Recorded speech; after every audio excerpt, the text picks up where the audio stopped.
በመጨረሻም በጉጉት ሲጠበቅ የነበረው የአማራ አንድ ፋኖ ወታደራዊ ድርጅት መመስረቱ ተበሰረ። ዋና መሪውም ዘመነ ካሴ እንደሆነ ነው የመረጃ ምንጮቹ የገለጹት። በጉጉት ሲጠበቅ የነበረው የአራቱም ጠቅላይ ግዛቶች የፋኖ አደረጃጀት ትናንትና ሙሉ ለሙሉ መጠናቀቁ ተነግሯል። በትናንትናው ዕለት የአማራ ፋኖ በጎጃም በባህር ዳር ኤርፖርትና በአየር ኃይል ማዘዣ ጣቢያ ላይ የመጀመሪያ ግዙፍ ጥቃት መፈጸሙን ነው ለማወቅ የተቻለው። ግዙፉ የአማራ የፋኖ አደረጃጀት ወደፊት መምጣቱን ተከትሎ ብልጽግና ጭንቅ ውስጥ መግባቱ ነው የተነገረው። ከዚህ ጉዳይ ጋር የተገናኘውን መረጃ ወደ እናንተ አካተናል። በአማራ ክልል የተለያዩ ቀጠናዎች ላይ ዛሬም ውጊያዎች እንደቀጠሉ ናቸው። ደብረጽዮን ገብረ ሚካኤል የፌዴራሉ መንግስት በአስቸኳይ ከትግራይ ክልል ግዛት የአማራ ኃይሎችን እያስወጣ ሲል መግለጫ መስጠቱም አነጋጋሪ ጉዳይ ሆኗል። የአማራ ክልሉ ውጊያ በቀጠለበት በዚህ ጊዜ የአማራ ፋኖ አደረጃጀቶች ወደ አንድ መምጣታቸው ብልጽግናን ጭንቀት ውስጥ ቀጥቶታል። ይህ አዶኒ ኒውስ ነው። ዛሬ ሚያዝያ 27 ቀን 2017 ዓ.ም መረጃዎችን አጠናክሬ ወደ እናንተ መጥቻለሁ። አዶኒ ኒውስ የዩቲዩብ ቻናልን ሰብስክራይብ እያደረጋችሁ የደወል ምልክቷን መጫን እንዳትረሱ እያልኩኝ እስከ ዜናው ማብቂያ ድረስ ከኛ ጋር ቆዩ። የአማራ ፋኖ በጎጃም በዘመቻ አንድነት ድልን መቀናጀቱን አስታወቀ። በዘመቻ አንድነት 48ኛ ቀን የአማራ ፋኖ በጎጃም የሶስተኛ አገው ምድር ክፍል ጦር የቢትወደድ መንገሻ ጀምበሬ ብርጌድ ዛሬ በማለዳ ጊሳ ከተማ መሽጎ ከነበረው የመንግስት ኃይል ላይ ውጊያ ማድረጉን ገልጿል።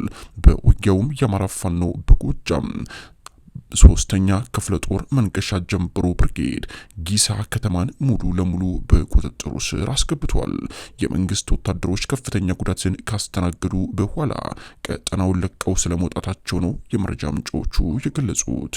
8ኛ ቀንን ባስቆጠረው የዚህ ሳምንት ውጊያ ደግሞ 8ኛ በላይ ዘለቀ ክፍለ ጦር የቀበና ላይ ታሪክ መስራቱን ይፋ አድርጓል።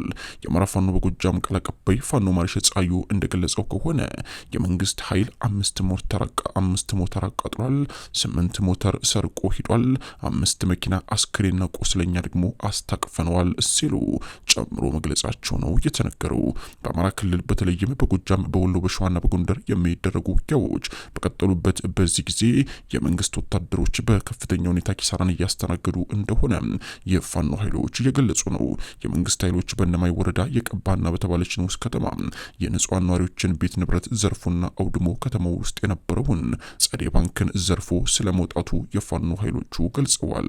ለተከታታይ ቀናት ከመንግስት ኃይሎች ጋር የተፋለሙት የፋኖ በላይ ዘለቀ ልጆች ከየአካባቢው ተጠራቅሞ የነበረውን የመንግስትን ወራሪውን ኃይል አከርካሪውን ሰብሮታል ሲሉ ነው የፋኖ ኃይሎች የገለጹት። በእነማይ ወረዳ የሚገኘው በአማራ ፋኖ በጎጃም 8ኛ በላይ ዘለቀ ክፍለ ጦር አባ ኮስተር ብርጌድ በየአቅጣጫው ባደረገው አውደ ውጊያ በወራሪው የመንግስት ኃይል ላይ ሰብአዊና ቁሳዊ ኪሳራ ማድረሱንም ይፋ አድርጓል። ይህ በእንዲህ እንዳለ የአማራ ፋኖ ወደ አንድ አደረጃጀት መምጣቱ ተነገረ። በጉጉት ሲጠበቅ የነበረውና በአራቱም ጠቅላይ ግዛት እስር የነበሩ የፋኖ አደረጃጀቶች ከረጅም ስብሰባዎች በኋላ ወደ አንድ መምጣታቸውን ይፋ አድርገዋል። የአማራ ፋኖ በጎጃም፣ የአማራ ፋኖ አንድነት በጎንደር፣ የአማራ ፋኖ በወሎ፣ የአማራ ፋኖ በሸዋ አራቱ እዞች በጥምረት አንድ የፋኖ ድርጅትን ማቆማቸው ተነግሯል። የዚህ የፋኖ አደረጃጀት ዋና መሪ ፋኖ ዘመነ ካሴ ስለመሆኑ ለማወቅ የተቻለ ሲሆን ወታደራዊ መሪው ደግሞ ጀነራል ተፈራ ማሞ እንደሆነ ነው የተነገረው። ይሁን እንጂ የፋኖ አደረጃጀቶቹ እስካሁን መግለጫ አልሰጡበትም። የፋኖ መሪው ማን እንደሆነ፣ የፋኖ ድርጅቱ ስም ማን እንደሆነ ለጊዜው ይፋዊ መግለጫ አልተሰጠበትም። ይሁን እንጂ በትናንትናው ዕለት ሙሉ ለሙሉ የድርጅት ምስረታው መጠናቀቁ ነው ለማብሰር የተቻለው። የፋኖ ኃይሎች አንድ ወጥ ድርጅት መመስረታቸውን ተከትሎ የብልጽግናው መንግስት ከፍተኛ ጭንቀት ውስጥ መግባቱን ተሰምቷል። አድማጮቻችን፣ ተከታታዮቻችን፣ ይህ በእንዲህ እንዳለ የአማራ ፋኖ በጎጃም 1ኛ ክፍለ ጦር የጣናው መብረቁ ብርጌድ በትናንትናው ዕለት ከሌሊቱ 9 ሰዓት ከ30 እንዲሁም እስከ 11 ሰዓት ድረስ በተደጋጋሚ በከባድ መሳሪያ ጥቃት መሰንዘሩን አስታውቋል። አስታወቀ። ጥቃቱን የሰነዘረው ደግሞ በአማራ ክልል ዋና ከተማ ባህር ዳር በመኮድና በአየር ኃይል ግቢ ውስጥ ስለመሆኑ ተነግሯል።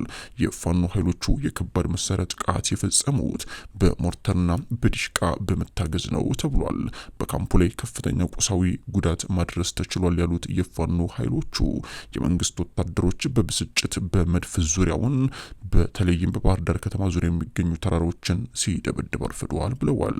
የፋኖ ኃይሎች ይህንን ጥቃት ከፈጸሙ በኋላ አካባቢውን በመልቀቅ ስትራቴጂክ ወደሆነ ቦታ መንቀሳቀሳቸው ነው የተነገረው። በባህር ዳር ከተማ በአየር ኃይል ግቢ ውስጥና በመኮድ ውስጥ የተፈጸመውን የአየርና የእግረኛ ወረራ ተከትሎ ነው የፋኖ ኃይሎች ይህንን የከባድ መሳሪያ ጥቃት የፈጸሙት ተብሏል።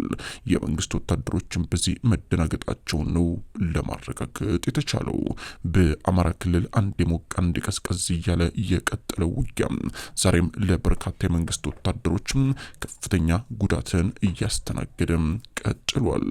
ይህ በእንዲህ እንዳለ የህወሓቱ ሊቀመንበር ደብረጽዮን ገብረ ሚካኤል የፌዴራል መንግስቱ የትግራይ ግዛቶችን በኃይል የያዙ የታጠቁ ኃይሎችንና ሰፋሪዎችን በአስቸኳይ ያስወጣ ሲሉ አስጠነቀቁ።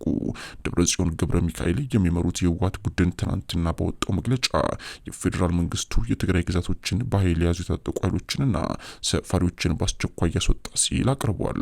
ከአማራ ክልል በኩል ግን እስካሁን መግለጫ ባይሰጥም የአማራ ክልል መንግስት ከዚህ በፊት ህወሓት ለሚያወጣው መግለጫ ምላሽ አልሰጥም ማለቱ ይታወሳል።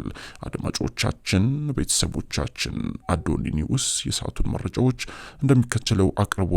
በሌላ መረጃዎች ደግሞ ወደ እናንተ ይመለሳል። ደህና ሁኑ።